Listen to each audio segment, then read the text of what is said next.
2026ஆம் ஆண்டின் தொடக்கமே சிவபெருமானுக்கு உகந்த மகா பிரதோஷத்துடன் அமைவது மிகவும் விசேஷமானது. பொதுவாக சனிக்கிழமை வரும் பிரதோஷம் சனி பிரதோஷம் என்று அழைக்கப்படும்.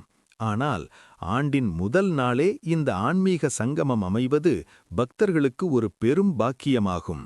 இந்த நன்னாளின் சிறப்புகள் மற்றும் வழிபாட்டு முறைகள் இதோ. 1. மகா பிரதோஷத்தின் சிறப்பு. சிவன் நஞ்சினை உண்டு தேவர்களைக் காத்த நேரமே பிரதோஷ காலம் எனப்படுகிறது. அதிலும் குறிப்பாக மாலை 4:30 மணி முதல் 6 மணி வரை உள்ள காலம் மிகவும் புனிதமானது. இந்த நேரத்தில் ஈசனை வழிபடுவது ஒரு வருடம் முழுவதும் சிவனை வழிபட்ட பலனை தரும் என்பது நம்பிக்கை. 2. வழிபாட்டு முறைகள். நந்தி வழிபாடு. பிரதோஷ நேரத்தில் நந்தியின் கொம்புகளுக்கு இடையே சிவபெருமானை தரிசிப்பது விசேஷம். நந்திக்கு பச்சரிசி, வெல்லம், அருகம்புல் அல்லது காப்பரிசி நிவேதனம் செய்யலாம். அபிஷேகம். சிவபெருமானுக்கு பால், தயிர், இளநீர், தேன் அல்லது சந்தனம் கொண்டு அபிஷேகம் செய்வது சிறந்தது. வில்வ அர்ச்சனை.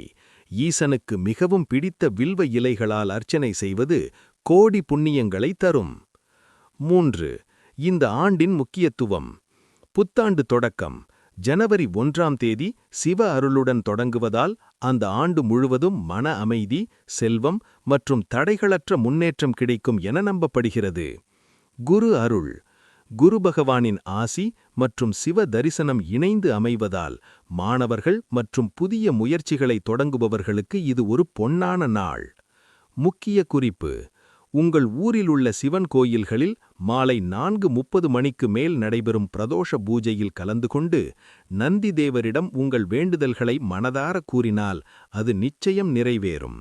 தென்னாடுடைய சிவனே போற்றி.